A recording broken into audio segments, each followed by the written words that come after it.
soul, I'm cool Creole. Go with the flow, down the basement Joe, with the greenbacks and the Cadillacs. You'll find me with the hunters and the VIPs. I'm Mr. Nice, come and roll the dice. The latest craze of the dance floor days is right here in my pocket. Oh, there are things that can give you wings, but I'll give you a rocket.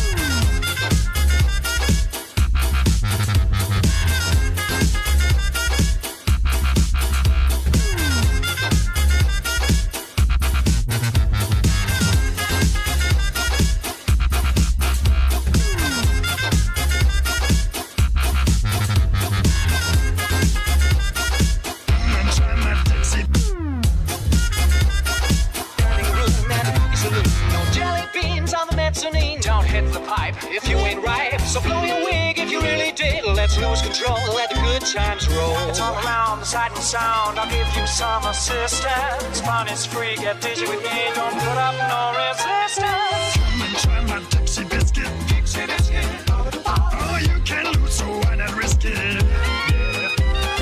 Come and try my Dixie biscuit. Dixie biscuit. Oh, you can lose, so why not risk it? Come and try my Dixie biscuit. Dixie biscuit. Oh, you can lose, so why not risk it? Yeah. Come and try my Dixie biscuit. Dixie biscuit. Oh, you can lose, so why not risk it?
Sound boy.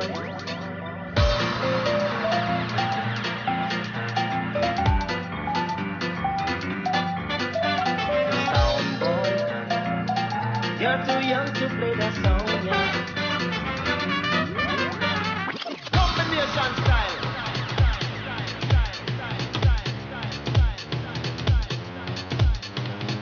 Ladies and gentlemen, fasten your seatbelts.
You're too young to play that song, yeah. Combination style.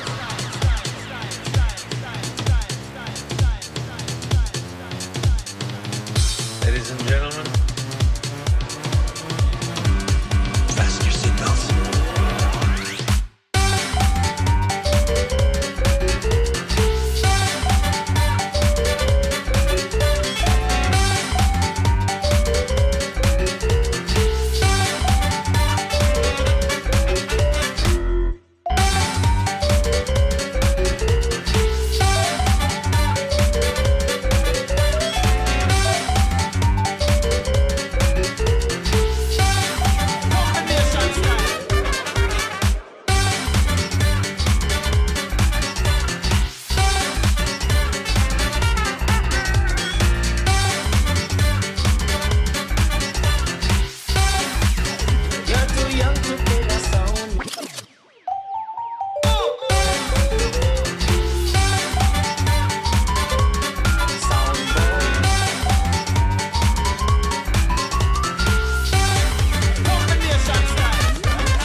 Live from the center of a volcanic island in Hawaii, it's the Absynthe Podcast. I'm your daring host, Tyler Holt, and with me today I have the man of steel himself, Mark Ellis. Hello there. And our guest tonight, joining us from her, taking a break from her very busy schedule of creating art and poetry and saving kittens from trees, it's Erin McLaughlin. Erin McLaughlin, not Eric. Would that have been your name if you were born a boy? Would it be Eric as opposed to Erin? I think it actually would have been. Yeah? Do you want to know a funny story, though? Yeah, absolutely. When I was, before I was born, my parents were trying to figure out what to name me, obviously. And my dad really wanted to name me Sarah, which was our dog's name at the time. Uh-huh. So my parents got in this argument because my dad wanted to name me after our dog, and my mom didn't. So they're not the most creative name givers. Also, my sister's name is Taryn. So, Erin and Taryn. It's rough. That's fair. You don't always have to be super creative with your names. Mark, have your parents ever told you what you would have been named if you were a girl? A girl? No. Or Keisha? Yeah, my other name, I think, that was on the stack was Brian, and my dad, I guess, saved me from that one. Do you know Tyler? What my name would have Yeah. been? Or alternative names in general? Yeah, well, actually, I kind of, in a weird way, was born a twin. My mom was pregnant with twins when she had me, and the other twin miscarried. Oh. So, but they didn't originally know about me. She didn't know that she was pregnant with twins. She just thought there was one baby in there, one bun in the oven, but there were two. And did she only find out when she gave birth? Exactly, yeah. And so that baby's name would have been Skylar. And so they named me Tyler. And then here's the fucked up part. They named my sister Sky. There's some really weird psychological shit going on. So our parents have similar name-giving habits. Oh, really? Where they're all just kind of the same, all the names they give things. Yeah, I don't want to miss this opportunity to say they never found out whether Tyler was the good half of the evil twin. Oh, no, I absolutely cannibalized my twin. That's how it was described to I was me. thinking about making a joke about you eating your twin, but I thought that'd be maybe inappropriate. I guess what kind of happened was that the nutrients that would have fed that twin was shunted to me. Yeah. Kind of I don't know. That's kind of what I've been told. However, my entire family life is shrouded in mystery. The Holts are kind of like a mafia family with grandma and grandpa sitting at the top, somehow ranking in millions. No, I actually have speaking of families, we just are coming back now. 2017, everybody. Welcome to the new millennium, or the new year. Bring an eraser for when you write the wrong date at the top of your page. Yeah, can't wait till we start doing that, am I right? Do you usually do that? Was that ever a problem for you? Oh, yeah, I did that today. I did that in my biomedical ethics class. The only time I remember doing that was when it was 1999 and it switched over to 2000. I don't think I've really ever made that mistake more than once. Are you every serious? Year. Yeah, no, I might do it once every year and that's it. Do you just start immediately habitually writing? Oh, yeah, it's 2017. 2016 is dead and withered in my mind. Huh. It's gone forever. Well, it's not my mind that thinks it's 2016. It's your hand? It's my hand. Real? Okay. Muscle memory, eh? Yeah. All right. That's fair. Yeah, I've actually gotten lucky this year. I have not screwed up yet. Most years, 3-4 times at least. Yeah. See, I forget my age a lot of the time, too. I'll forget if I'm 21 or 20 kind of thing. So I'm just No, I'm always confused. I will always forget the day of the week, or I will forget the numerical day of the week. Yeah. I will never forget the month or the year. Actually, it's kind of sad. So a little bit of Tyler's history here is I used to work 30, 40 hours a week at a fast food place in Oshawa. What fast food place? Five Guys Burgers and Fries. Oh, nice. Yeah. Well, I mean, it was okay. I like that place. It's tasty. I'll give you that. Working there's all right. I'm sure you have a different opinion. It was, everyone I worked with was nice enough, but I mean, it's kind of inherently a shitty job working for a fast food place. Yeah, I worked at McDonald's for 3 years in high school. Wow. So I've been there. Well, I only worked at Five Guys for 11 months. Oh. Yeah, no, I've only really ever had a job for, I think, 13 months is the longest time I've ever gone with a job, but I've had over 10 jobs at this point. That's crazy. Yeah, I've had a lot of different jobs. I've done a whole bunch of things. My first job was a maintenance worker at a gas station, and then I worked at a gourmet pizza shop. I was then a camp counselor. I did that for 2 summers. Oh, that was the first time I you. came to Canada, as I was up in the Muskokas at Lake Rosso. at Camp Muskoka Woods. Send your rich kids here. That's not their real slogan. Very luxurious sports camp though. A lot of really cool facilities. Then I worked at another pizza place. I worked at a burger place. I did a shift at a factory here in Peterborough that does plastics. What's the name of the factory? I don't know. Plastics something or other. I think. Model Plastics. Okay. Something like that. It's over towards the FedEx past Costco. Our Claire, the graphic artist, I think she worked at that factory last summer. Oh, really? Yeah, she worked at a factory. Bad job. You got like 15-minute breaks and a paid lunch. Oh, yeah, and it pays well. It was, a little over minimum wage, and you're just kind of moving things around. And also, working with plastic is kind of cool. Have you ever done any sort of an industrial job like that, Mark? Not industrial, really, no. I mean, closest thing I would have gotten would be like working in the back of a grocery store, taking in skids and stuff. What other jobs have you had? So I worked at No Frills for quite a while. Over the summer, I've worked with housing, doing room checks and things like that. Oh, yeah, I've because... worked in a little restaurant in Oshawa. You were a Don. Friend of the family. Was a Don for a while, yeah. So, I don't know. It was interesting jobs. Nothing industrial, though. What would be... Did you ever do any, like, really cool volunteer work, or did you ever do anything in high school or middle school that was really cool? I'm trying to pry into the secret life of Mark. All right. I did a little bit when we were doing, like, audiovisual stuff for the play and the, like, theater. That's right, you motherfucker. I always set up this audio equipment every week for the podcast, and I found out you're a fucking AV nerd. Yeah, I was an AV nerd, and then... Okay, so the fun fact is we had our AV nerd club, basically, and we had, like, 10-ish people kind of showed up at lunch and, like, helped the drama teacher, reset the stage and move all these, like, risers so we could make the stage different shapes and bigger and smaller. And you're basically a roadie. Yeah, that kind of stuff. And, set up the mics and stuff. Sometimes you could get out of class and, help run something. But then there was one AV nerd that became the master AV nerd, learned everything before everyone else could. Is it you? And just took over. It wasn't me. It was kind of sad. So then... Not quite at that level. It got to the point where they could basically just do everything themselves. The rest of the club was just kind of like, all right, well, we're all just going to peace out now. And everyone just kind of like basically just left because there was nothing left to do. Wow, what a kid. What does he do now? Well, I think he was going into, like, he wanted to be, like, a sound technician. So, like, we don't really blame him. But, like, come on. Man, okay, so sound fucking sucks. Like, it's a terrible mess once you start getting into professional things. So, if you were watching the pre-show, I'm addressing the audience directly here in this case, the beautiful audience watching live in television land. You would have seen that we have a completely new setup here for the Absynthe podcast. Mark, how does it kind of compare? Does it look nice? It looks like $1 million, only not $1 million, just like significantly more than it looks roughly like $1,300. I guess. Yeah, that's exactly what it is. So, if you will, viewer, just take a trip with me down the rabbit hole for just a moment. Let's pretend that you're sitting right next to me in my living room where we do the podcast. I mean, at the bottom of a volcano. That's where we're doing the podcast. And, which is also in the living room. Off to my left, you might see a big, beautiful red box. And on top of the big, beautiful red box, there would be a smaller, also beautiful red box. These are interfaces that are going directly into my beautiful silver box, which is my laptop. Now, fucking audio drivers, a mixer that has 4 ins uses ASIO drivers for mixing multiple audio channels. I didn't know this until like last night as I was testing out all of my equipment. But the regular drivers that a PC uses are WMD files, so it doesn't distinguish multiple channels. It'll find one input and fucking roll with it.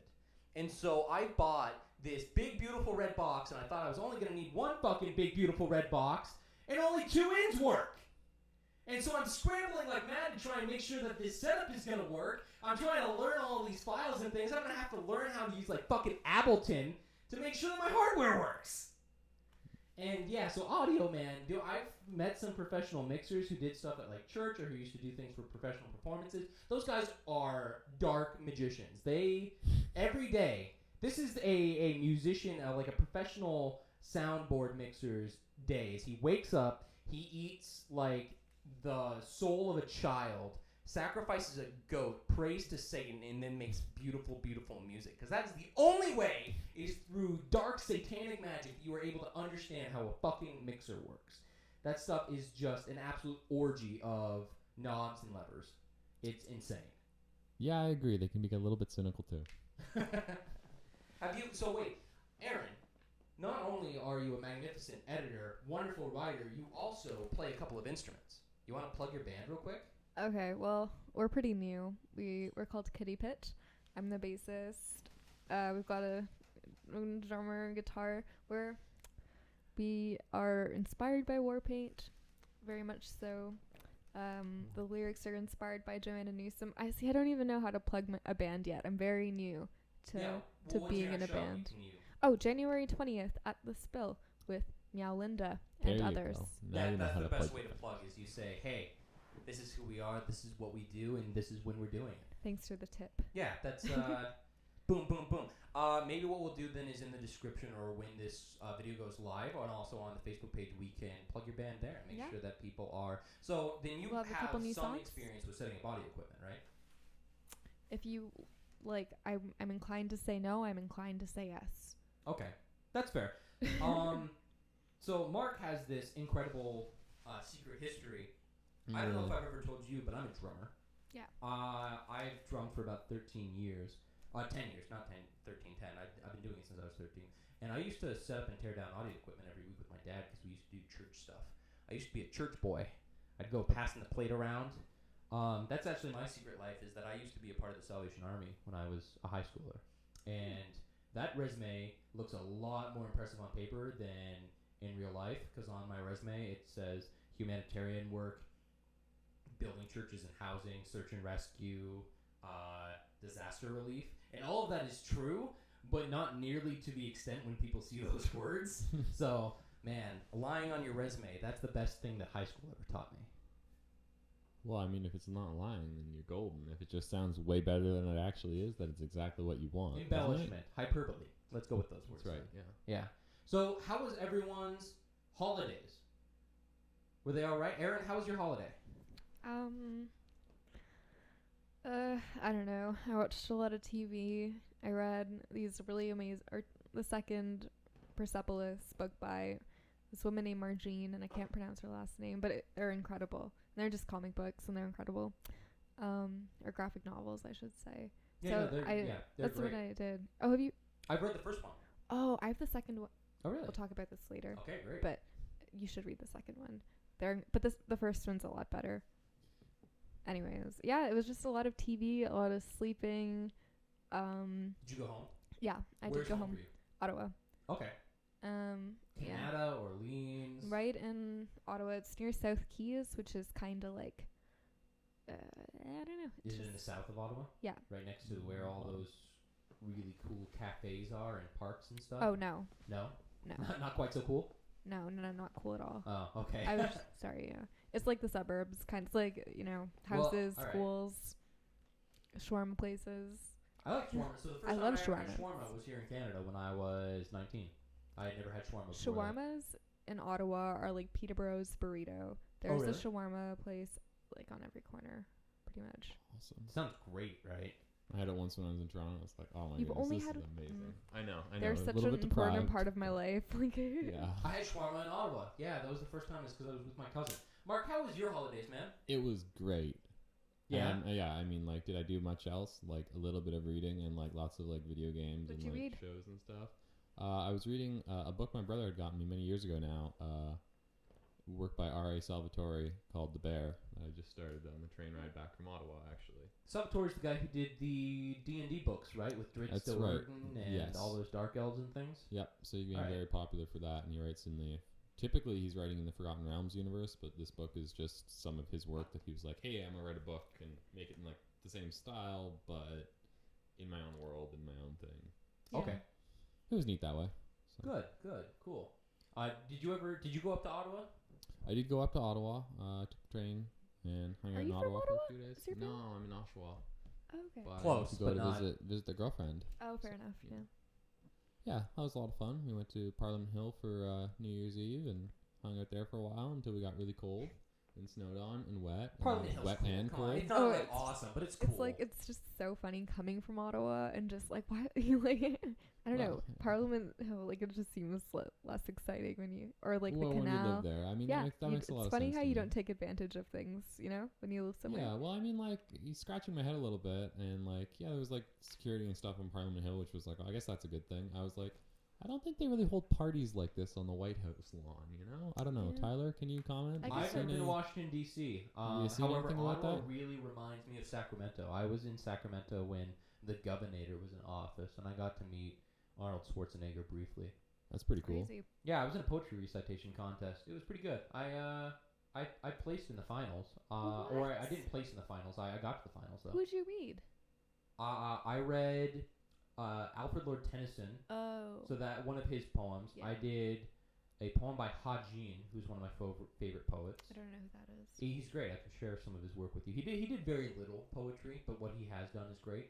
And I did some satirical poetry, which was really good. And so you recited these poems, and it was all about trying to understand and recite these things pretty well. Got to meet a politician that we had kind of a little bit of a meet and greet, and I met this guy who I did not know what his name was, and he gave me probably the saddest information I've ever heard about politics and bureaucracy ever. Oh, I remember you mentioning this. Yeah. Would you care to? So I asked this guy, like, how is it being a politician? What do you do, and why did you do this? And he said probably the saddest words to me. He said, you get into it and you're passionate and you want to make a difference, and you either come from a career family of politicians, so you're prepared for it, or you're like me, where I tried to climb the ladder a little bit, and then you get so tied down in the politics of politics that you just take a paycheck. You just take the paycheck. Yeah. And then he kind of disappeared, and I never saw. I hope he didn't hang himself or anything. It was the most depressing. Yeah. His words were really heavy. It was, and I was like 17. He's preaching this doom and gloom to a 17-year-old who got up on a stage and like, I'm gonna read a poem now. I hope you all like it. It's gonna be great. And then I was talking to him afterwards, and he's like, oh yeah, the world is shit over hors d'oeuvres. It was terrible. But yeah, Ottawa reminds me a lot of Sacramento because it's very, the government has a huge presence there, Yeah. of course. Yeah. Yeah, it's in the air. You feel it in the air. That kind of, or just like that people are, it's so weird. Like when you're in Ottawa, you feel in the air that people are prioritizing their jobs and money and stuff. You sure it's not And- just Trudeau's hairspray? Well, obviously that helps. You can smell it in the air. I find though that I've been to a couple of different cafes and bars and things in Ottawa, and I did a show there with Natalie from Yeah. Previously the Watershed Hour. Yeah. Her now her Prime new Junk? band is Prime Junk. Yeah, I have a Prime Junk T-shirt, and I drummed for them. And their music seemed kind of rebellious. It didn't seem like I was in Ottawa when I was doing that show. It seemed like I was in a place like Peterborough. It was very, very small and very genuine, and it was good. Yeah. I liked a lot. Pressed was the cafe I did. Yeah. It was good. My holidays were also in Ottawa. I spent some time with Joy's family, who is my Where partner. does Joy live? She's in Ottawa? Orleans. Okay. So However, for the first night there, I made a point of going out and doing really good sushi because I haven't done a la carte sushi in a long time. And anyone who knows me out there in TV land, I'm really big into Japanese stuff, language, culture, food. And sushi, of course, is a great treat. You can go down to all-you-can-eat places, and that's always good. But the a la carte stuff is where you're going to get serious quality. And we went to this place called, pardon my French, C'est Japon à Suisha. And Suisha is a Japanese word meaning water wheel. But we went and we sat down, and we had sushi at this place downtown. And I haven't had a la carte sushi in a long time. It was a really fascinating experience going into this sushi place downtown in Ottawa. Everyone spoke Japanese in the restaurant, and not a lot of people looked Japanese in the restaurant. We were escorted to our table our seats at the sushi bar by a maitre d', and he was black, and he was speaking Japanese. So it must have been a requirement to work there, unless, of course, this guy had a fantastic life story about how he was brought up Japanese. We were served free appetizers. The sushi was really fresh and crisp. It wasn't something I was necessarily expecting for the quality of Ottawa, which is basically landlocked. You have the rivers and stuff there, but you're not fishing anything fresh out of there, right? So it was good. It was really good. I enjoyed my holidays. Yeah. good sushi adds to holidays, definitely. It was great, and usually there's a place downtown in Toronto that I went to called Hero Sushi, and I spent about $60 getting a plate of sushi and a couple of drafts there, and it was roughly the same cost going to this place in Ottawa, but I got way more sushi. The best part of it was we ordered 2 plates, right? And the sushi chef looks over at us, and the waiter also explained that you get eel at the end of your meal. Is a part of the sushi that you get. We all got nigiri sushi, which is fish that's on top of rice, and there's wasabi and all of it. And he said, we need to serve this to you at the end, so just tell me when you're ready for it. And I can see him preparing it behind in his workstation there, and he's kind of a little secretive of it, and then he puts it on top and says, now I'm going to serve you the eel. And he brings out a fucking blowtorch and blowtorches the eel, and then takes out a paintbrush that has must have been some sort of teriyaki sauce, and then quickly brushes on top of the squid and serves it to us. And my God, it was like having dessert. It was delicious. It was so sweet and subtle, and probably some of the best sushi I've ever had in my life. So any listeners out there who are native Ottawatarians, I suppose, Ottawarians. How do you say people from Ottawa? Ottawatarians. Ottawatarians? No, it's not even true. We love you, Ottawaria. Really quick with that. I was totally ready to believe I've that. made that joke a few times. It's one of my best jokes. Absolutely have to go to C'est Japon à Sushi and get some good sake, because they have some pretty good sake there. So yeah, not quite the limitless salmon roses that you're a fan of. All right. Well, do we want to move on to the absinthe, or? Yeah. So we wanted to have you on the Absynthe podcast, Erin, because it so happens that you're the editor of the Absynthe magazine, and I had told you before the show that I wasn't going to pay you unless you came on. And then we dragged you on stage, and she's here now. No, I'm just making a point of, why haven't you been on the show before? You're funny and interesting. Why haven't you gotten in front of the mic? Because I'm scared of mics. Are you scared of mics? Because you make her feel nervous. What about Bills and Joes? Bills and Joes? Mics. M-I-K-E. Never mind. Right. Anyways. No. So, just to background a little bit of your experience with the Absynthe. First, you were a volunteer submitter. Yeah, I was a volunteer. And then you were a formal staff writer I last submitted year. poetry in my second year. That's how I started. But I only submitted a couple times. And then basically, I decided to apply to be a writer. And that happened I just did that.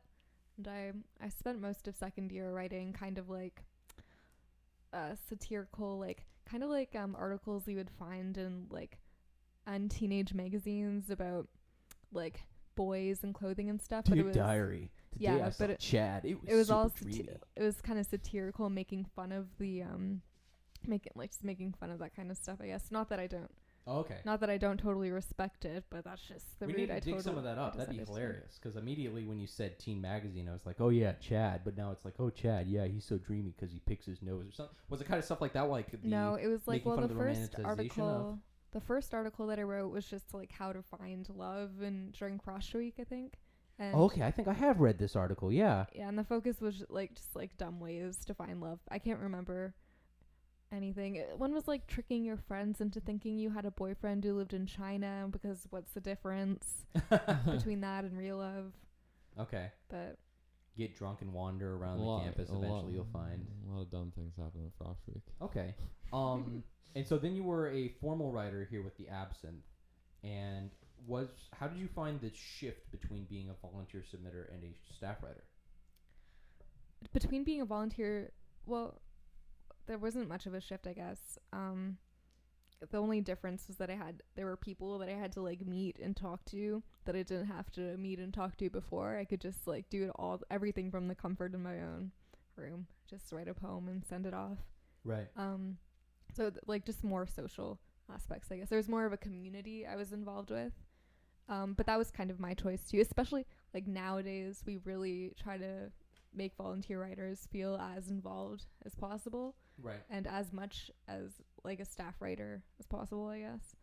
So and it's a bit different. Have you seen a shift in the buzzword we like to use here at the Absynthe is content, but we'll get a little bit more specific. Is your writing changed at all since, or has maybe your focus, or have you seen any sort of evolution since working at the Absynthe? With my writing? Yeah, in your writing. I don't think so. For me, all of my writing is very personal. Okay. It's hard for external factors to influence the way that I write. it being an editor of the Absynthe has influenced me in a lot of ways. So I'm just like, especially with confidence and like willingness to like boss people around and stuff, I'm a lot more willing to give my opinion than I ever have been before in my life. And I feel like working for the Absynthe has been a big part of that, like realizing that what things that you say and opinions that you have can actually be taken by other people and help them improve, particularly with talking to the writers and stuff Mark, like that. how's your experience been being overly criticized and put down constantly by Erin? That seems like a crude lie. No, I've enjoyed the work so far. I feel like I have difficulties in what I want to write about. In one way, I've enjoyed writing like little like bits of philosophy and stuff, and I've always found that to be really fun. And you're really good at it. You're really good at making philosophy entertaining. Well, I like that, but that's, I guess, the careful line I'm trying to walk, in that I'm trying to explain a really careful philosophy concept to someone. But then if I tell a joke in the middle of where I'm going with this, people are like, ha ha ha, that's funny, where were you? And it's like, I feel like sometimes in the digression, I almost lose it a little bit, but I want to keep it fun and interesting. Well, I find, for me personally, that's what's really effective about your articles, is that because they're humorous, I can way more easily follow, like, it makes it easier to follow it and pay attention to it and stuff. Just livens it up a little bit. And actually, when you did that article about the essays and writing essays and how you can claim that it'll take you an infinite amount of time to write your essay. Yes, that was fun. That was fun. I read that before I had started taking ancient philosophy, or There got you to that go. unit in ancient philosophy. Yeah. So I had already known about it from your article, and fun. that like helped me understand that concept. So that was kind of funny for me. It was a lot of fun. So now you know. So would you say then, Erin, that, you know, being exposed to people, then obviously like Mark and the other great writers that we have here at the Absynthe, that's influenced or improved or at least maybe colored your experience with writing a little bit, that it's maybe improved or given you a bit more confidence when you're going to the keyboard? I guess maybe it's helped me be more critical of my own writing, because when I'm editing, I have to be critical of someone else's writing. Because I have to make edits and help them improve in particular ways. And if I can't think of ways they can improve, then I'm not doing a great job. So being forced to be critical of other people's work has helped me be critical of my own work. And that's just, I'm not a very self-critical person. And that's a really big issue that I have to deal with in my life. So it helps with that, I guess. So have you seen the Absynthe shift? Because you've kind of gone from someone who was along for the ride to someone who was, had a ticket to ride, to now someone who's a conductor of the train. Now, where has the Absynthe been? What's the Absynthe meant, and where are you taking the Absynthe now? I think one of my biggest things was just giving the Absynthe more of like a particular kind of identity, and one of the ways that happened this year was by bringing in a visual artist and by having Shar, our production manager. And between the two of them, our magazine has such a strong like aesthetic identity, I guess. And I think for magazines it's really important, because people aren't gonna pick it up, or they're not gonna think of it as very professional if it's not just like, if it doesn't look good. So that's important to me. And it's also one of the other really big things that I've kind of been working to change is just changing our expectations for writers. One of the things that I really try and tell the writers to do is just be weird and be yourself, and don't try and follow like what like newspapers are trying to tell you. You know what I mean? Like, don't write just articles. Write articles, but make them about you, make them personal, make them special. And I feel like the writers have done a really good job at that this year. And it's really, really fun to see them grow like that, and just kind of like figure out what their voices are and how they can express themselves. You know what I mean? Yeah, I absolutely understand. That's something that we've definitely made a focus on in the Absynthe. Because forcing writers to, like, I think it's a terrible idea to make writers write articles if they're not an article type of person. If they're a type of person who's just like drawn to writing poetry or fiction, I'm not going to stop them from doing that, because they're going to do their best work when they're doing something they're genuinely interested in. And I Right. don't care about So I don't true. care about the kind of work I'm getting. I just care that it's quality. So I don't care if you're submitting philosophy or music review or like anything. I just want it to be good. Yeah. And I guess this kind of really applies to both of you as people who do philosophy, because right now, actually, what's happening on campus, if you're not listening to this podcast right now, you should be at a seminar that's taking place on campus where grad students are presenting their grad work. And I guess one of the emphasis of this particular presentation is trying to bridge the gap between sciences and the humanities and art. And in some way, I suppose that also tries to bridge the gap between theory and practice, or as some highfalutin academics might call it, praxis, which is really just practice and theory. Just someone fucked with those two words together and came up with the word What was the praxis, word? right? Praxis. Praxis is the taking of theory and putting it into practice, which is a problem with philosophy, right? It's you learn all these theoreticals. This applies to both philosophy when you're writing it down and making it digestible for readers, but also in the realm of writing. Because as an English major myself, there's all these theories about writing, and then you have to put them into practice. Has the Absynthe for either of you helped you along with that, or contextualize what that struggle is? What exactly is your experience with trying to come to grasps with these theories and ground them in a realistic world? Well, I guess for me, I found that philosophy more than anything. See, I'm still learning how to ground these theories because I feel like philosophy has really taught me how to think in a particular way, and to research and write in a particular way. But I'm not given very many opportunities to like learn about the world. But I took an indigenous environment class, an environmental ethics class last semester, and those were so incredible to take because I finally had an opportunity to apply philosophy to real life situations, and that's kind of how I feel about philosophy in general. Is it's like you can just take it and you can apply it to anything, and it's gonna be beneficial in some way, but it's a matter of like learning about the world to be able to apply it. So that's kind of my process now. Is now I have to learn about the issues in the world and figure out what philosophy means to these issues.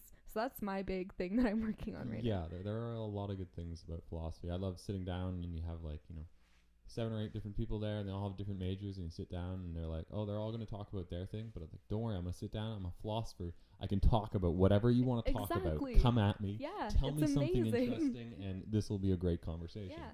And it's so exciting that way. And as far as grounding things in the practical, it gets a little different because, like, Erin, I'm not sure if you're familiar with this, but it goes something like this.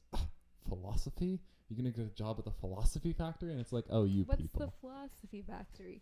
Just kidding. Yeah. Sorry, that was pathetic. That's all right. We've heard these kind of comments before, and it's Yeah. like, okay, it's like I in part I understand why you're saying that. I get that, and it's like, in what way am I going to make this practical? And we like to say it's a way of thinking and a lot of other different things. And when I was thinking about my writing, that question kept coming up for a while, and I was like, how would I answer that question? I spent 4 years here.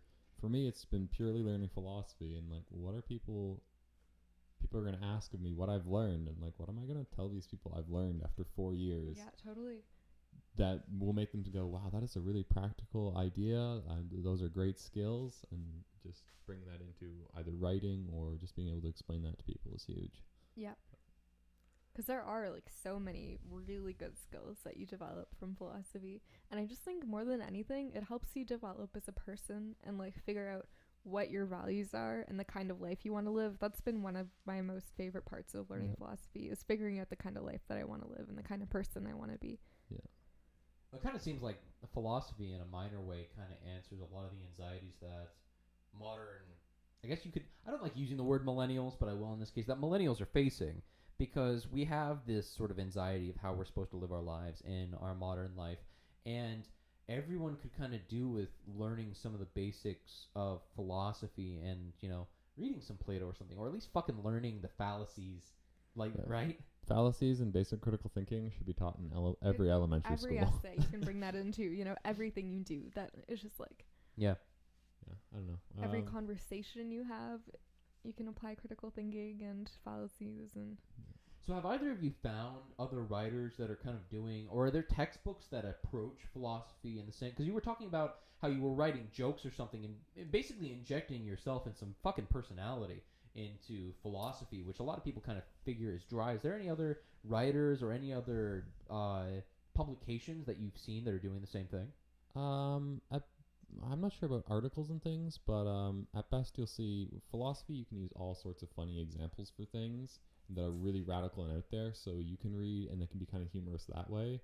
When the example becomes like, Kant's axe wielding murderers at the door, and just some like really extreme examples, and The trolley problem. yeah, things like the trolley problem that The advanced trolley problem, the trolley problem with an obese person, the trolley problem with yep 5 kids, but one of them is like nasty. the terrible problems with metaphysics. Your professor says something like this: imagine there's a universe with nothing in it but a chair and a dragon. That is a possible universe, and you've just walked into class at like 9 a.m. on a Thursday, and you hear your professor say that, and you're like, what? And then earlier in the I course, woke up for this? Yeah, earlier in the course you've been warned. Now remember, everyone, metaphysicians are the kind of philosophers that ask the questions that make people laugh at regular philosophers. All right. They say things like that, and it's like, oh. Yeah, that's a funny thing to learn about philosophy is you have to take every claim seriously, and just you have to figure out how to refute it, but you have to take it seriously. Yeah. That almost sounds like you're having to do improv. That sounds like, here's your fucking situation. Now make me laugh, puppets.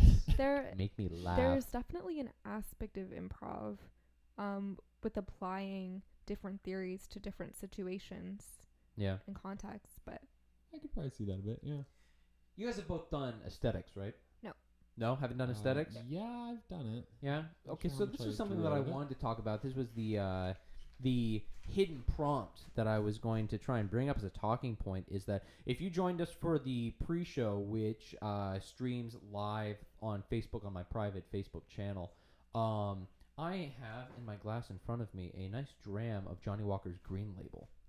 And I said that I was going to come back to this later, and the importance of this is, I was telling you earlier, Mark, that I was going to pour you a glass because it's a rather special whiskey for me, and it has some emotional value. And the reason is, first of all, I thought they stopped making this whiskey. It turns out that Johnny Walker in Scotland still makes this whiskey, but it gets bought up by China. China just buys all the Johnny Walker green scotch. Got a thing for good whiskey, right? It's not actually green. The label is green, but it's Johnny Walker. For people who don't drink whiskey out there, Johnny Walker Black is probably the single most popular Scotch whiskey in the world. But Johnny Walker Green was featured in a movie that I found a couple of years ago, which is called Man from Earth. And it's a really simple... Have you heard of this movie, Mark? Oh, only that you've told me. Okay. So this movie is so obscure that when the creators found out that people were pirating it on the Pirate Bay, they were flattered. There you go. However, it was on Netflix for a while, and I watched it. And I've watched it with a couple of friends, and I've watched it with some, friends. And it's probably the most simple and purest form of telling a movie, telling a story through a movie that I've ever seen. It's literally people sitting around telling stories like we are right now. And I remember watching the movie and realizing for the first time in my life, this is what art looks like and feels like. This is what this sort of excellence and brilliance kind of... There was something that was, and not necessarily all of it, there's definitely criticisms that could be made about the movie, but there was at its core a certain sort of artistic brilliance. Where exactly was this artistic brilliance stemming from? It was mostly the simplicity of how the story was told, because again, the story takes place is about a man who is immortal, and he has to leave wherever he's living every 10 years so that his peers don't become suspicious of his immortality, because he always stays young. And his name is kind of a pun. It's John Oldman, and he's a university professor, and so he's sitting down with all these other university professor friends drinking Johnny Walker Green Label, and he decides to tell them the story of his life and how he went from being a semi-prehistoric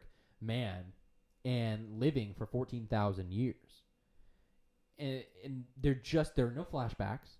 It's just them talking the entirety of the movie in one room, basically. And you get so pulled into the story that's being told and the characters and their responses one of them's a biologist, and they're talking about. And this is something to do with aesthetics?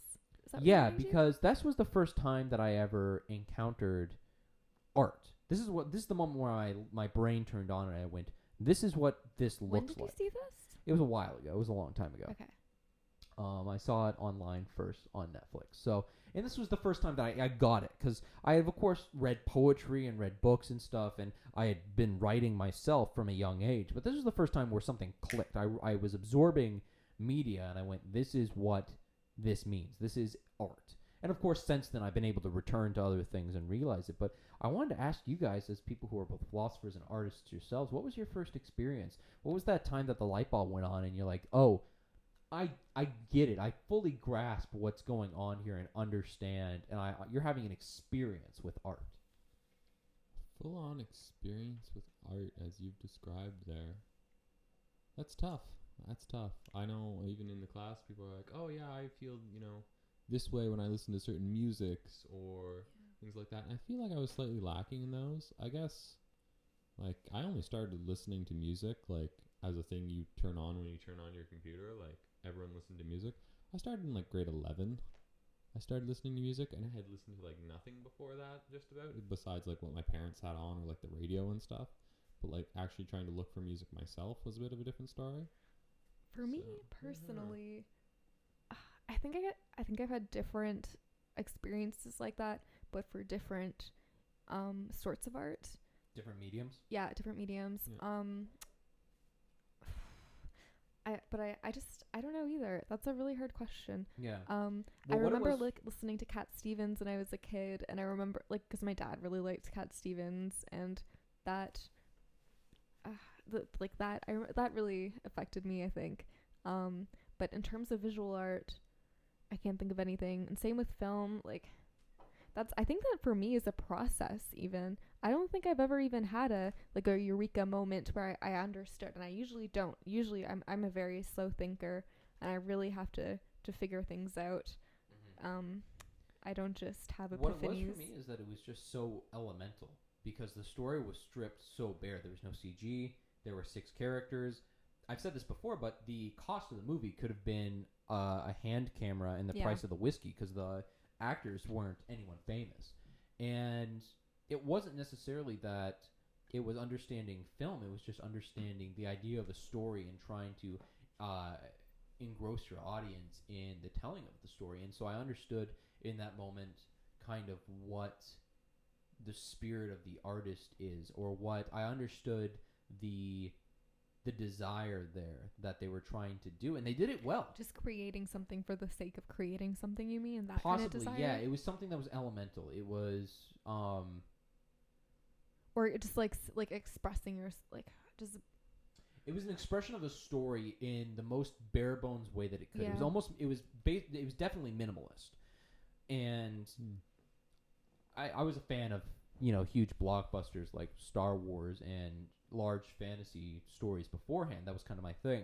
And then after I saw that movie, I saw the other dynamic, and everything just kind of made sense, and it clicked for me. Yeah. For me, actually, my relationship with art just changed a lot when I moved to Peterborough, because I feel like in Peterborough it's very easy to get involved with different things, and it's really easy to be an entrepreneur in Peterborough. Just because it is. I don't know why. But people buy your people stuff. are open to your ideas, I think, and people are like if I lived in Toronto, I wouldn't be the editor-in-chief of a magazine. I just wouldn't be. But you can be in Peterborough, and there's also just less competition, and then there's bad things to that, and there are good things to that too. But I think I started to see art as a lot more as something that I could do. When I moved to Peterborough, it didn't seem like this is something that I can appreciate, but this isn't. I could never myself be involved with this. You know what I mean? So Right. I kind of. And now you are. So how I view art, I think, is more intimate or something, because it's kind of like, oh, I could do this too. What can I learn from this art to apply to mine? So that's kind of. Yeah. I guess it was kind of made real how close you could be to the production of something because that you makes call a art. difference. If your only relationship to art is the viewer, then you're gonna see art differently than if you're creating it. And anyone can create art. So it's a matter of expressing yourself in a way that is real to who you are, I think. And as long as you can figure out how to express yourself in a way where it's real to who you are and it's genuine, then it'll be unique because you're unique and it'll be cool. But did you have kind of an aha moment for yourself, Mark? See, I feel like I was a little bit lacking in aha moments. The closest ones I would think I might have had was something like a movie like maybe It's a Wonderful Life or something, but I think that was more just the message and themes of the movie than an aha art moment per se. Yeah. Even though it has really strong art themes in the movie and stuff, I think it was more just like catharsis in the movie instead of an actual aha moment. I enjoyed late one night watching like the 1934 movie Nosferatu, and this had been like recovered and repieced from like tiny pieces out of an old burnt down film library after World War II kind of idea. And this movie had like 4 colors. It had black and white and yellow and white and in gray kind of idea.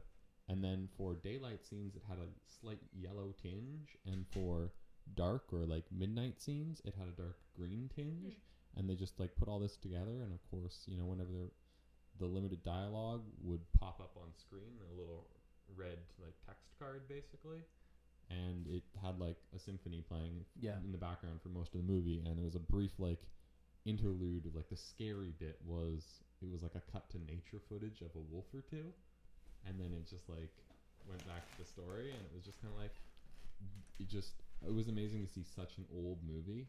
And how it had been put together and stuff, and like what it was for its time, and it was just really pretty neat to see it. So, I don't know. When was the first time that you realized you had an interest in philosophy and writing? Did you have an aha moment with that? I had a little bit of an aha moment with that. So basically, I was like in high school, and I was being like an AV nerd, and I loved my math and science, and I was like, this stuff is awesome. And I was very scientifically minded that way, and that's what I like, you know, read outside of school basically. And I was like, yeah, science and stuff. And then I was like, oh, so hey, you read science outside of school. Yeah, I like science outside of school. I was definitely that person. And then I was like, oh, I'm gonna take this philosophy course, and I was like, oh wow, this stuff is amazing. These people actually like, you know, like the way of thinking and the things I was introduced into with philosophy. I was like, oh, these make a lot of sense to me. That's the way I want to see the world. Did that affect how you viewed science? Probably not that early on. I don't think I had managed to question all my beliefs and understandings, but that came soon after. Mark is going to be the next Neil deGrasse Tyson. Oh wow, that would be neat. Yeah. I guess. He's going to be the next philosophy-scientist rock star. Yeah, those are pretty neat. There are a few of them out nowadays, and it's like, wow, people are really going. But yeah. And then when did you start writing, or was that? That was like almost this year, basically. Okay, yeah. So yeah, I'm just kind of like, Tyler's like, you have interesting things to say. I'm like, I'm not sure I do. I'm pretty quiet. He's like, just write them down for me. And I was like, oh, okay. See, that's what's great about writing is it makes you write down the interesting things you have to say and makes you explore and the boring things too. It doesn't have to be boring. Well, I'm just talking about like for some of us who write, for some particular individual who might be talking right now. Are you talking to yourself? Yeah, I'm talking about myself. Talking down your burrito recipes. You're and a fine recipes. writer. You write But great reviews. I'm okay. Movie reviews. I watch a lot of TV. That's basically it. Yeah, well, that's great. That's basically what I wanted to try and tackle a little bit with this podcast, was talking about the idea of art, because now we're into our second semester. This is the second semester of the Absynthe as we know it for us, and we have a lot of things that could be potentially coming up in the future, which is great. Always, of course, more Absynthe podcasts. I just want to mention something crazy. Sure, go ahead. That maybe you guys have probably heard about. I just heard about this like an hour before coming here. The Trent Library is going to be closing from this May to the following May for a whole year. Yeah, I know. What the fuck? They're getting rid it's of such a huge outrage. I am so mad at that. They're getting rid of half of their books and like any inventory. And yeah, there's going to be no library for a year. That was a Give joke. them away free to us. No, they're donating them. Come on. But you can still fill out a survey. I don't know, like it's kind of like it's like like 1 to 10, how much does this affect you? How much does Oh, getting rid really? of these books concern you from 1 to Mm. 10, that kind of thing? You see, for me, it Should doesn't make a affect me at all. I difference. don't ever take anything out of the library. I don't go to the library. The biggest thing that's going to affect me is, oh man, I can't get But coffee what at does Tim's this no more. What does this mean about for Trents and their values? Like, what does this say about Trent's identity that they're willing to get rid of half of their books? What does this say about Trent Well, and where Trent is going? I don't know how, Because that about scares me. the books and what they're doing with the books and why. I assume that some of them they're trying to update things because especially when you're considering philosophy books, history books. I mean, they're not going to get rid of like Dracula or Frankenstein or other old narratives and things like that, but they might be trying to update their actual academic inventory. But I don't think. But you mean by update as in you think they're going to replace the books? Yeah. I don't know if they're going to replace No? the books. I don't know. They didn't mention that at all. And I think they would mention that because that makes them sound a lot better if Yeah. they were replacing the books. It would be good to see some sort of investment digitally for the books See, and that's research. what I thought it would go One or the other, either somewhere physical down or that digital. line. Yeah, I thought they Hmm. would take it digital, but also closing down a university, the only library in a very small university for a whole year. There are very few places to study on Trent as there is. Right. Well, one of the That's things that I was looking at is, well, Yeah. supposedly at this point, by the time this coming 2017's next winter comes up, the student center will be built and functional. So for about the first semester, the students will have less space to work in.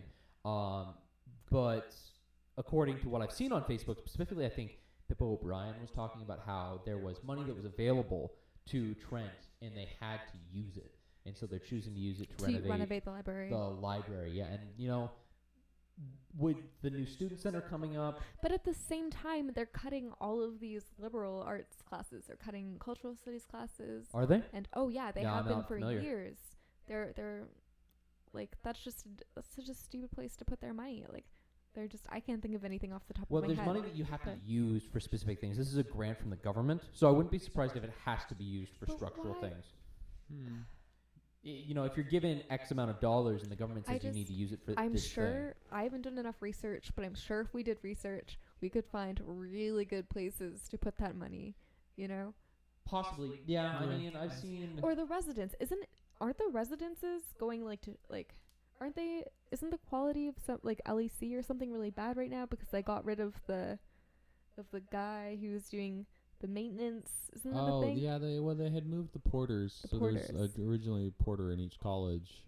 For those of you who are very new to Trent and don't remember the porters, and they were like the handy fix-it guys for each college. So if you're in residence, you're like, this light broke or X, Y, or Z isn't There's working always a quite porter right. around. Yeah, you just like go pop into your college and be like, hey, I need something to fix this, or can you fix this for me? And they'd always do that right away. But right now they've moved the porters all into PRD, and you just put in a work order, and then eventually What is takes PRD? it. The Physical Resources Department And of Trent. Do you know the reason that they did this? Not exactly. I know some of the porters were like retiring, so they took that as the opportunity. Right. But I'm not really So- sure why. Yeah, I feel like that could have been a good thing to do with it, but I don't know. I know This was I don't something know that I was very talking much. about with the professor earlier. I'm not going to drop any names just because, but it would be interesting to have a couple of professors on the podcast because I see parts of the faculty as being caught in between these two social worlds of the bureaucracy of Trent University and then the society of Trent University, which is the students, which are two drastically different worlds. Yeah. We don't know what really happens at Blackburn, or at least I don't. I don't really care that much. I mean, I don't spend very much time on the campus in general besides going to classes and maybe having a couple of pints at the Kaylee or whatnot. And, of course, trying to go to the gym, which I don't do nearly as often as I should. But it seems like there are these two drastic worlds. I was talking with a professor, and they had mentioned the fact that when they'd come to Trent, there was something like 26 tenured professors on campus, and now that's gone down by about half. There's 13. Yeah. One of my favorite professors, I will name drop because I love him to death, is Martin Boyne. He's the head of the Modern Languages Department at Trent. And he's been here for years, and there isn't a system for him to become tenured. I'm sure that that's something that he or at least other professors would like because it gives them job security and there's Yeah. other benefits along with that. Yep. I don't know. I see this kind of... They're prioritizing to me just seems really off. Yeah, well, it kind of seems like there's a problem where they're focusing on appearance as opposed to Yeah. the innards of Trent, which is the academia. Maybe they're trying too hard to like what's the word? They're going too hard for the students who are coming in. They're just. It kind of seems like they're playing keeping up with the Joneses with every other university with building this student center. Yeah, and I some suppose that's true renovations. as well. They're trying to look more modern, but then cutting some of the other programs. And one of the things that's always been irksome to me is how they've treated the AC, primarily with the case that I don't think students can go to the AC during the summer. So students who are not summer students, you need to have be enrolled in a summer program to be able to take advantage of the gym during the summer months, which is ridiculous because I believe that the AC was primarily built on alumni donations, and now it's being maintained. I believe so. That's what I believe that I had heard through the Alumni Foundation. Yeah, I won't say it. The telefund. And now, of course, it's open to the public. It has a bit of privatization about it. I mean, they're renting out space to a that's what I had understood is that they were renting space out to right. There's a doctor that's on campus. And of course, they're able to do things with students and stuff. I just feel like there are easy benefits that you could be giving to students to be able to extend the functionality that wouldn't cost anything extra. Yeah.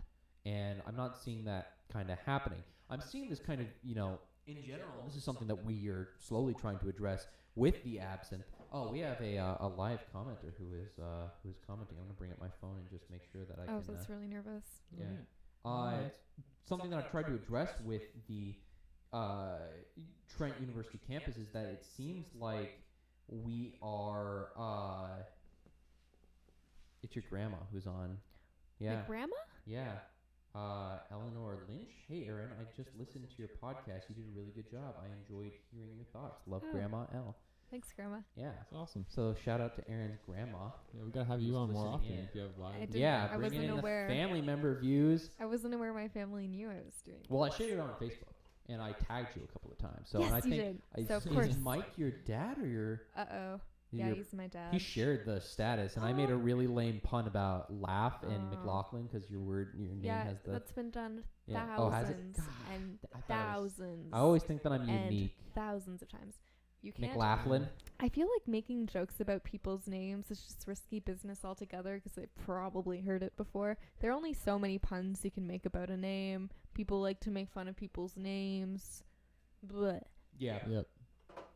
I don't know. What if you did something really off the wall and like made fun of someone else's name with that person? And it's like, oh, I hear your name is Mark, and then make a joke about someone else's name. Yeah. And then just like, I thought we'd both enjoy that. Hey, Mark. Give and then that just make a try. Let me know how it goes. Yeah, I don't think it'll work. It just won't insult them. Good to see you, Mark. It looks like you're just in time. You know what? There's something to that. Yeah. Once I saw it happen, there was something to it. Yeah. You really brought that one to life, Tyler. That's Thanks. good. Appreciate it. Also, next week, Justin Trudeau on the podcast. No, I'm just joking. That would be awesome, wouldn't it? I imagine. Do you think he likes scotch? I hope he likes scotch. Maybe wine. I think he would like only drink. I think he'd be a beer guy. I feel like he's well-rounded enough to just like it all. He just understands all of it, I bet. Or he's like just such a people pleaser. Do you think my hair would be more stylish having met him? No. No? It'll be less stylish having met him. He'll like absorb my style? No, for the rest of your life, you'll have to compare your hair to Justin Trudeau's. Oh, so it's not a real, like it's not actually going to make me less attractive just by comparison. It's all in your head. It's always going to be stuck in the back of my brain. That makes sense. Hmm. So that's what something that I was saying about Trent University. Here, let's go back a little bit, like 5 minutes. If we can maybe insert a reversing sound right here. Yeah. Talking about the society at Trent is it seems like everyone's so disjointed. There isn't a unifying force within Trent University. And to some degree that's great because we get a multitude of voices that are shouting in different directions. Yeah. And that's good, but there's nothing to come together, and there's not really a spirit or a ghost or a phantom or a poltergeist. There's not a avenue where people can come and speak in a friendly manner. I know that the conservatives kind of do this pints and politics thing. I've heard some mixed reviews about that. I don't really see a lot of any sort of liberal group on campus doing very many things. So that's just politics. There's also, of course, things that we could talk about like religion. But I think the biggest thing that is most vibrant on campus and also most sadly disjointed is art. Writing, painting, doing digital arts, doing physical arts. You know, the best programmer that I can probably think of on campus is the Seasoned Spoon. So shout out to the Seasoned Spoon. They do a lot of great art projects and Yeah. workshops on campus. Yeah. And part of that is because they have a space to work on it that's centralized on campus. Yeah, there's some definite benefits for them. And I like to think that Absynthe is on the way to like just. I compare us to Trent Radio a lot. We're kind of like we're this magazine, and we're giving you an opportunity to just say what you want, say what you've always wanted to say but couldn't say, like just as long as it's good. As long as it's good. But There's just you have to meet the bar of good- quality. Good is very wiggly in the Absynthe, you know. Right. It's very wiggly. Yeah. So yeah, clubs and groups day today. It was a little bit sad. It was a little bit slow, I guess.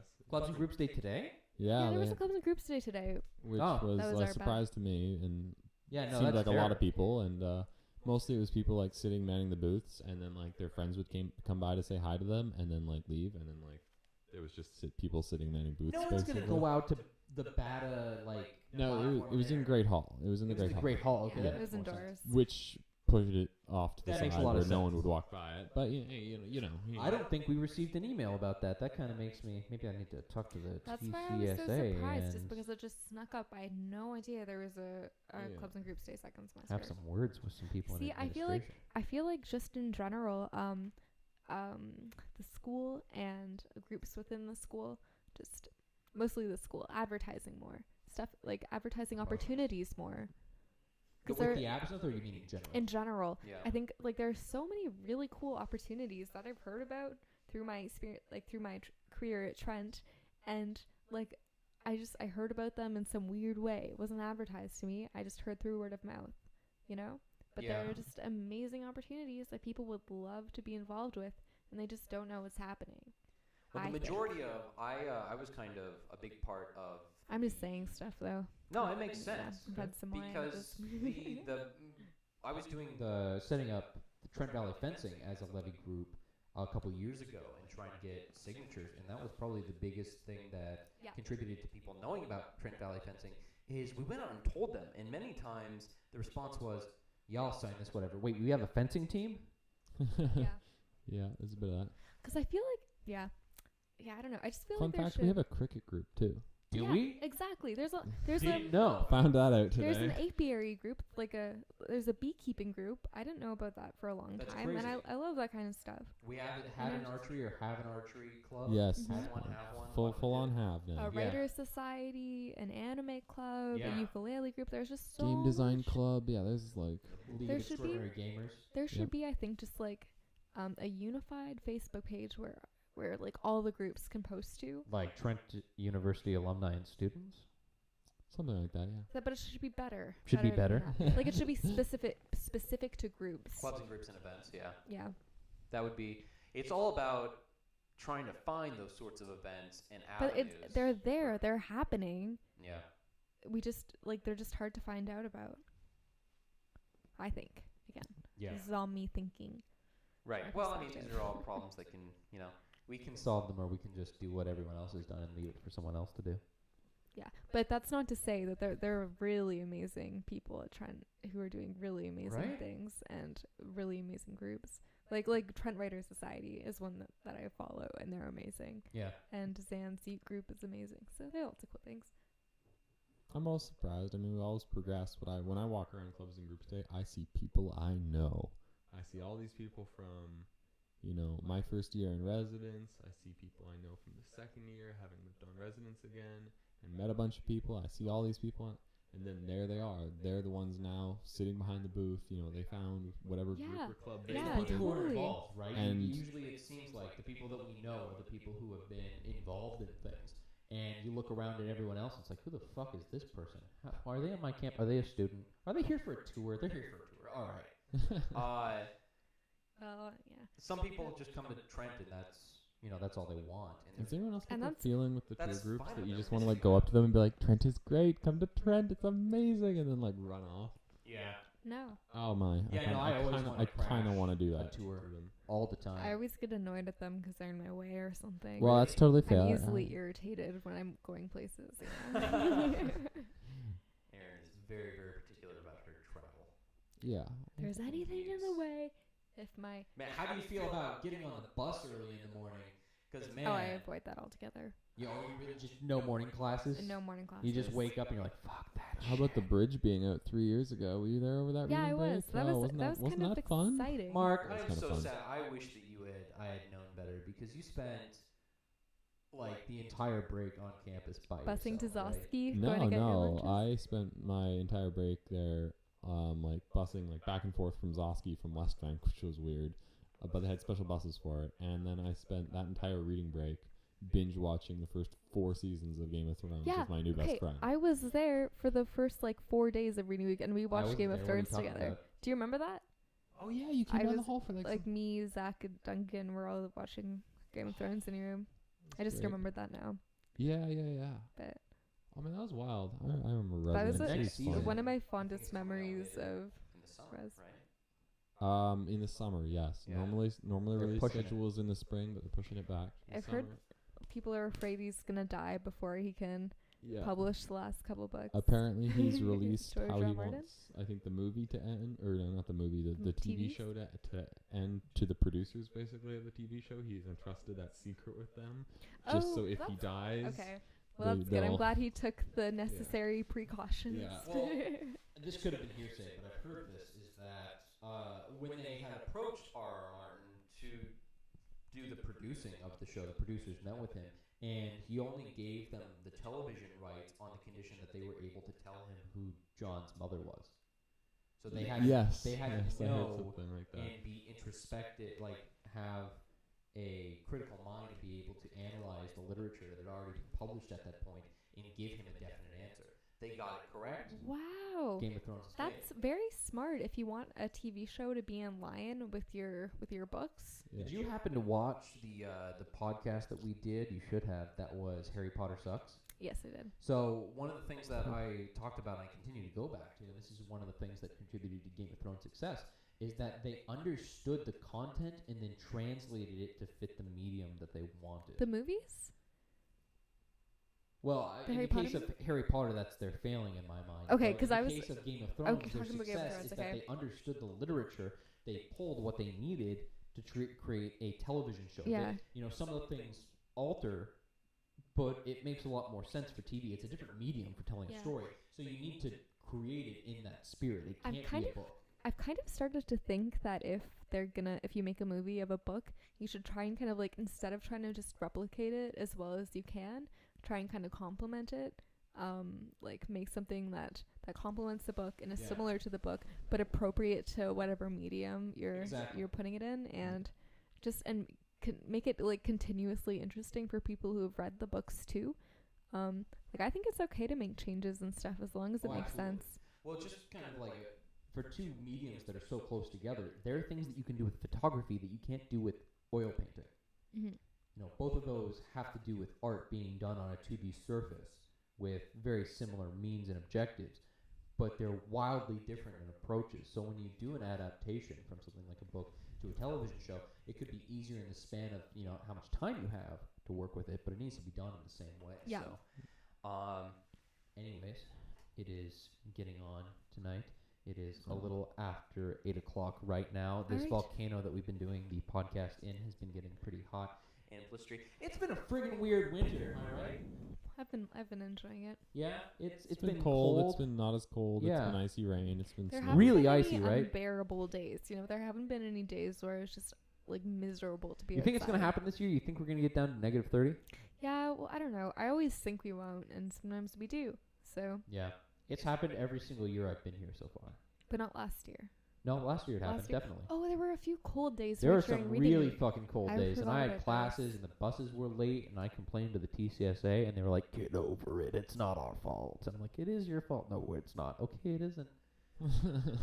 One of the biggest problems. So I did send an email off to the TCSA at one point, and one of the representatives was nice enough to get back to me because I was complaining about the buses. I'm like, there are people who are missing their classes, or buses that are just kind of like going by. They're not showing up on time. They're not showing up every 10 minutes. And I guess one of the problems is the stoplight at the beginning of the school because it causes this choke point for traffic. Yeah. They brought that to my attention. I'm like, motherfucker, they're right. This is Yeah. such a bad system. Taking the bus to get to a 9 o'clock class or leaving campus around 5 is always crazy because people are coming in trying to go to work, or students are coming in trying to start their day or end their days, and it's just like I've sat on that bus waiting to get into campus for like 20 minutes. I'm not even sure really how you would solve that problem besides maybe like moving the stoplight or creating a special lane just for the buses or for entrance into the university. Fun fact from the grapevine, I think they were trying to plan on moving the entrance to Trent just a little bit, as far as not having to like go up the street and then turn over and then turn left. I think they were going to try to streamline it a little bit more. Yeah. It should be really neat. Another thing that I think they should do that I've heard before and lots of people think is they should add a bus stop for the East Bank. They should put an East Bank bus stop right under the bridge because it looks like there should be a bus stop there, and there are stairs going up onto like the campus from under the bridge. I think that there's just no stop. What was it? I feel like we got an email from them or something. That's like the number one student request is a bus stop at that location, but they're just like not allowed to do it because why not? I think it's like how traffic stops in like the corner so convenient near the I bridge. guess it is right on a I feel like that there's enough room there that I think they could design something that would they could make like a shoulder, and then they could pull into the shoulder. Yeah, like, why not? There's so much room there that just goes unused. I feel like it inconveniences so many students. If it's a matter of convenience for the car drivers, then who cares about the car drivers? I care about the students on the buses. I have no idea why they don't have a thing now. Something traffic problem. I don't know. Well, what's fun, they have a stop behind the science building, and I do like the one person who ever gets off there. Stop behind the science building? No, not behind behind the OC complex. Oh yeah. Yeah, well, it's behind OC. Like in OC between the, complex. you mean in between the OC and the DNA building? No, that's. Because I understand that stop. There's another stop that's in between as you're going up underneath the bridge, and then you pass the science complex. There's a stop there. Oh, I didn't know that. Yeah. No idea. Huh. Some people use that or get on the bus there, which is totally insane. Yeah. Wow. Yeah, it's like that. The people who get on the bus at Bata and then get off at the AC. People make me mad. I've seen some people do that when the bus was packed, and there were kids who were left behind because this person wanted a ride to the AC. Oh, that's God, pretty rough. it was a cruel moment. Yeah, things that happen at Trent because Trent. Things that happen at Trent because students. I guess we're kind of like raging about things we don't like about Trent. Yeah, do it. So I guess I just gotta. What pisses you off, Mark? Let's shoot in. Let's get some vinegar. I don't know why this happened, but you used to be able to load up your student card with money for printing. At Oh the my library. god! Oh my like god! It's the library, right? And that's where you pay to print stuff, right? But like apparently the library is not like doesn't do that anymore or isn't allowed to do that anymore. Yeah. And now we have to walk because I don't have like you can do it online if you have a credit card, but like I'm not that fancy. Yeah, virtual debit, man. Yeah, I do. Well, I have to I'm pay not for that mine with a fancy. credit card. So then, like, there was snowing like yesterday, and I had to go from the Battle Library and had to walk all along the icy path, get off the path so the snowplow could go by, which was like nice. We have a snowplow, but like, okay, get over to the card office, load some money on, walk all the way back to the library, print off my stuff, and then get on the bus. I don't know if it's like this because you went to the card office, but if you buy it online, it's a minimum, I think, $25. Yeah, something like that. Which is, I'm not going to spend that much money using a printer, so they're like forcing me to buy our really expensive campus food to use that money somehow, because I'm not going to, I wouldn't spend that money otherwise. They're forcing you to spend this money, I feel. I'll be honest. You know what is cool though? You can now use that money downtown at like places like Natas. Yeah, and the Seasoned Spoon, which I would end up using. Also, Black Honey. Worth it then. Black Honey, the poutine place in Natas, I think. Poutine place. I've only ever been into Whistle Stop. I've only been in the Whistle Stop once. Yeah, me too. I don't like poutine.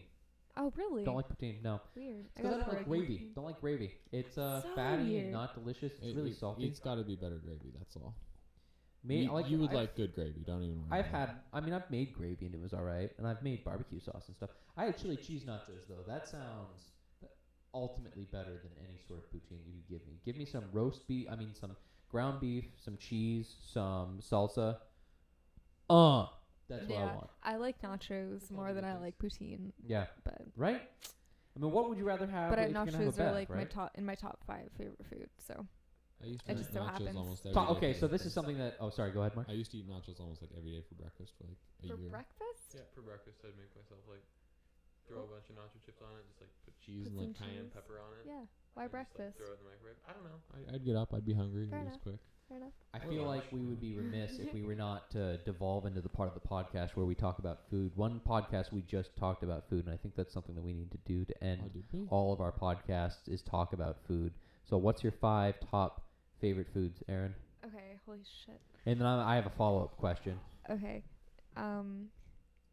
chicken masala, which is just like the spicy chicken dish that you with like chicken, rice, and naan, and like this yogurt All right. thing that you I'm all make. about it. Sounds great. 2, maybe. Okay, well, I'm not gonna do it in order. That's too hard. Nachos, anything, Delicious. potatoes. Great. Maybe, lamb roti, which is like lamb in a Oh, Roti, Delicious. basically. Yeah, it's like an Indian taco, basically. Yeah. Yeah. And I eat it with yogurt. And the 5th thing, maybe,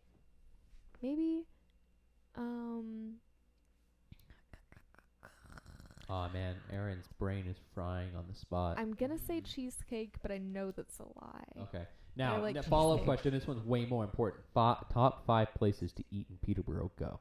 Oh, we're back to that. Eh? Yeah, Wait. we did this a while ago. Oh, I'm yeah. gonna say the top is the only. The 'cause I only number freaking 1 is the love only. the Really, to only. eat? Their sandwiches are amazing. I've never had their sandwiches. I've had their Their- home fries. Those are Their good. sandwiches are better than anything. Really? Better than Yeah. Sam's? I've heard Sam's Much is great. better than Sam's. No offense, Sam's. We love you, Sam. I've never actually been there. I have to try that sometime. Guess I need to have some sandwiches. The only. What's number 2?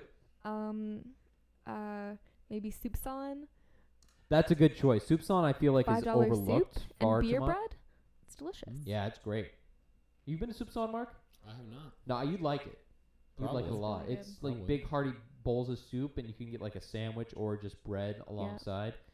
Okay, You then I'm kinda gonna feel like That's a good choice. gonna say Ariana's, where you get shawarmas, never been to eggplant, Ariana's. lamb shank. You can all get sorts of stuff. Need to do it. That We should. sounds Have you neat. been to Ariana's? No. That's something we need to do then. We'll go to Soupçon, and then we'll go immediately to Ariana's. Okay, and then Island Cream, which is where I get lamb rotis from. Where's that? It's on 100th Street Oh, is it? Wait, 100th Street in East City or Peterborough? in Peterborough. It's right across the street from from the Only, pretty much. Really? Yeah. Hmm. Oh, I know what you're talking about. Like, I haven't been in across there the either. street Mark, and we down. need to do like Peterborough food tourism really Yeah. quickly. And then I'm gonna say maybe Dancing Blueberries for their That's a good crepes. choice. Dancing Blueberries. So give us your top 5 once again in order. The Only, Soupçon, Ariana's, the one in between that and Dancing Blueberries. Island Dream Island, Oh yeah, Island Cream. Okay, I think Island it's called Cream. Island Cream. And then Dancing Blueberries. and Dancing Blueberries. Those are all good choices. Dancing Blueberries does not have an LLBO license. They have that advertised, but the waitress when I went there had told me that they had quit that a long time ago. Well, also, the owner of Dancing Blueberries is really young. She's like, Oh, she's in maybe her she wasn't the 20s. waitress. Maybe I was talking to the owner then. Did I'm she have embarrassed. brown hair and the kind of Yeah, curly but I mean, glasses? yeah. That was her, probably. Really? Yeah. She Wow, owns it. fantastic. Yeah. That's awesome. They're a new Someone- owner, aren't they? Pardon? Are they the new owner? Yeah, she Okay, she like perfect. had worked there for a really long time, I think, and then kind of stepped in when she has a twin sister who goes to That Trent, goes who to I Trent. mixed them up. She's in a lot of flossy classes. You're friends with her. You Yeah, sat with her. I know. Yeah. I know who you're talking about. Don't worry. Wow. Okay. Wait, she's a student? Yeah, he's friends with her sister, Oh, okay. but she's not a student. I she's think. not a student. Okay. Yeah, okay. the owner herself, All right. but her twin sister is. Nice. They're both very cool. Okay, They're so like follow-up twin questions for sisters out of food. a movie. Anyways, Follow-up Where's questions. where's your favorite place to get a burrito in Peterborough? probably Dante's. Dante's is Just not. is it- honestly, because it's closest to my house, and yeah? the guacamole is free.